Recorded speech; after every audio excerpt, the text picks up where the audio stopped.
费迪南德·罗穆尔德兹·马科斯周四在菲律宾首都马尼拉正式宣誓就任该国第17任总统。国家主席习近平当天致信马克思，祝贺他就任菲律宾共和国总统，希望同马克思总统一道续写新时期中非友好合作大文章。同日，应菲律宾政府邀请，国家主席习近平特别代表、国家副主席王岐山出席了马克思总统的就职仪式，并同席会见。马克思表示，中国是菲律宾最强有力的伙伴，菲律宾新政府高度重视对华关系，愿推动双边关系再上新台阶。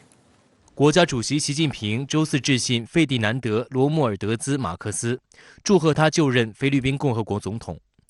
习近平指出，不久前我同你通电话，就中非两国坚持睦邻友好、携手共同发展达成重要共识。我愿同马克思总统一道，从战略高度和长远角度把握好两国关系发展大方向，续写新时期中非友好合作大文章，造福两国和两国人民。应菲律宾政府邀请，习近平主席特别代表、国家副主席王岐山周四出席菲律宾新任总统马克思就职仪式，并同其会见。王岐山向马克思转交习近平主席贺信，并转达习近平主席对马克思总统的亲切问候和良好祝愿。王岐山表示，中非传统友谊绵延千载，总统先生及您的家族有着深厚的中国情缘，为推动中非友好做了重大贡献。中方始终把菲律宾放在周边外交优先位置，期待同菲新政府一道传承友谊，增进互信，接续合作，推动中非关系迎来新的黄金时代。王岐山就双边关系下步发展提出4点建议：一是坚持元首引领，为中非关系把舵领航；二是坚持对接发展战略，进一步培育新时期中非务实合作新增长点；三是坚持妥处争议，共同守护南海和平安宁；四是坚持弘扬国际公义，共同促进亚洲和平发展、世界公平正义和全人类福祉。马克思请王岐山转达对习近平主席的衷心感谢和诚挚问候，热烈欢迎王岐山副主席来菲出席就职仪式。马克思愉快地回忆了1974年随母亲访华时的情景，表示菲中关系源远流长，两国人民相亲相近。中国是菲律宾最强有力的伙伴，睦邻友好符合两国人民的根本利益。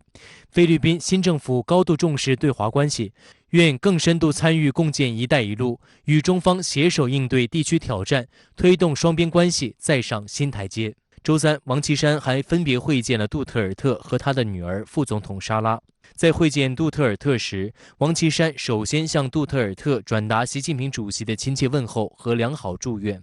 他表示，过去6年来，习近平主席同杜特尔特总统从战略高度引领双边关系实现转圜巩固、提质升级，在两国关系史上写下浓墨重彩的一笔。杜特尔特请王岐山转达对习近平主席的亲切问候，他强调十分珍视同习近平主席的友谊，再次感谢习近平主席和中国政府对菲律宾国家和人民的真诚帮助，愿继续为菲中友好合作贡献力量。在会见副总统莎拉时，王岐山表示，相信在马克思总统和莎拉副总统领导下，菲国家建设一定会取得新的更大成就，中菲关系一定会百尺竿头更进一步。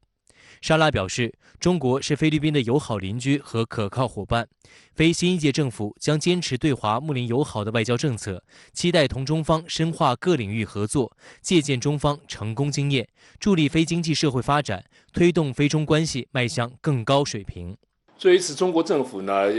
有这个比较高规格的代表团呢，这个正式出席这个菲律宾新总统的就职典礼，这清楚地向世界表明了中国非常重视中国与菲律宾之间的这种非常合作的这种关系。小马克思上台以后呢，虽然对他的未来可能会有执行什么样的政策呢，有各种各样的说法，但是呢，中国还是对他呢是有充分的信心。马克思的宣誓就职仪式周四中午在菲律宾国家博物馆举行。马克思身穿传统民族服装巴龙，在菲律宾最高法院首席法官亚历山大·杰斯蒙多主持下宣誓就任总统。马克思近期多次就中菲关系发出积极信号。6月10日，马克思在一场活动中称，中国一直是菲律宾的近邻和好朋友，是菲律宾最强有力的伙伴，菲中关系十分重要。菲方将奉行独立自主的外交政策，促进菲中关系发展。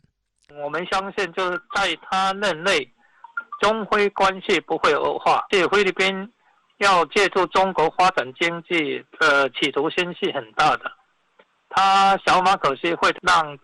中菲经贸的合作会更上一层楼。那我们也乐见说，中国基于跟马可斯家族的这种感情跟长久的历史渊源，会帮助小马可斯巩固他的施政基础。马克思将如何处理与美国的关系，也是外界关注的重点。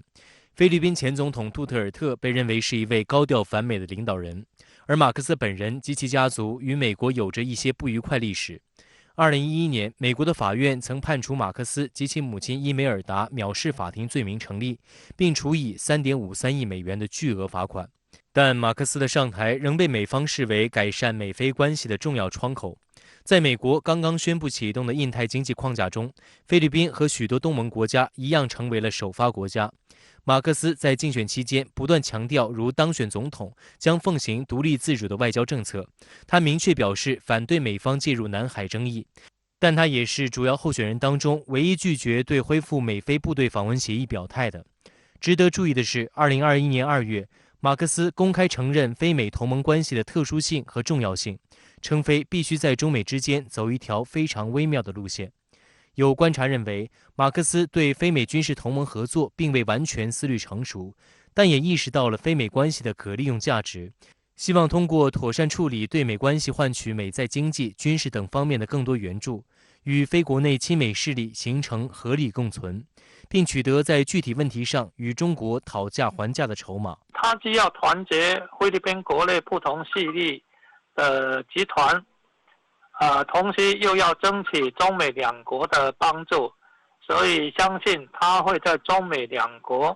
会达到他那个平衡的目的。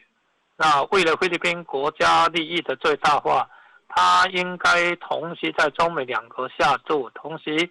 也会做一些比较巧妙的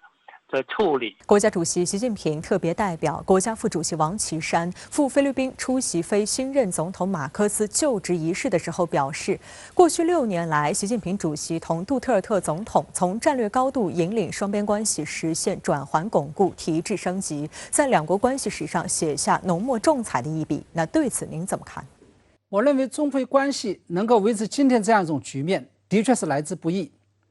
要了解这一点，我们必须要将中菲关系放到中美博弈的大背景下去考量，并对比一下菲律宾前总统杜特尔特上任之前与上任之后的中菲关系。大家知道，跟眼下美国总统拜登推行印太战略的时候，将美国与日本、澳大利亚、印度的关系放在重中之重，有明显的不同。当年时任美国总统奥巴马推行亚太再平衡战略的时候，是把美国与东盟的关系放在极其突出的位置的。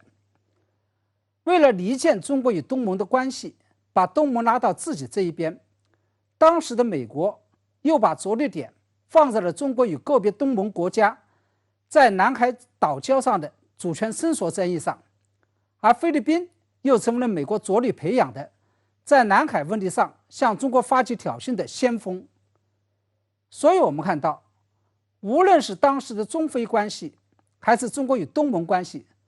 都曾经一度暗流涌动。然而就在外界都感觉山重水复疑无路的时候，随着时任菲律宾总统杜特尔特的上台，中菲关系却迎来了柳暗花明又一村。如今的中菲关系不仅南海问题相对平静下来了，而且经贸关系稳步提升。因此王岐山用转环巩固4个字来形容这一段时间的中菲关系，应该是比较恰当的。而中菲关系之所以能够出现如此大的转变，一是因为双方能够牢牢把握住中菲关系和平稳定与发展的大局，并从大局的高度来审视双方暂时面临的问题，比如南海岛礁伸索纠纷问题；二是双方能够务实地做大共同利益，也就是促进双边经贸关系。这2点也是中国稳定与其他东盟国家关系的重要经验。那您认为菲律宾新任总统马科斯当政后，未来的中菲关系又将走向何方呢？对于未来的中非关系，我个人抱持谨慎乐观的态度。我认为未来的中非关系也能够稳定向好。这背后的原因就在于：第一，跟奥巴马执政时期企图利用中非南海岛礁伸索纠纷来撬动中非关系，用中非关系来撬动中国与东盟关系的做法不同。拜登政府印太战略的主要着力点放在了美国与区内的大国关系上，也就是跟日本、澳大利亚与印度的关系上。对于东盟，拜登政府虽然也在争取，但是已经不是重中之重。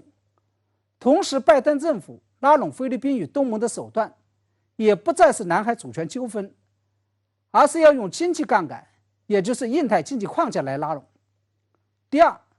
一朝被蛇咬，10年怕井绳。曾经被奥巴马挑拨的蠢蠢欲动，后来又被特朗普抛弃了的菲律宾等东盟国家，也已经接受了教训，不会跟着美国的指挥棒起舞了。第三，跟几年前躁动不安的情况相比，现在的南海局势基本上已经是大局已定。在这种情况下，我相信菲律宾新任总统马克思将会走一条务实且独立自主的外交路线，也就是继续在中美两个大国之间维持着某种平衡关系，在安全上继续依赖美国，在经济上则依赖中国。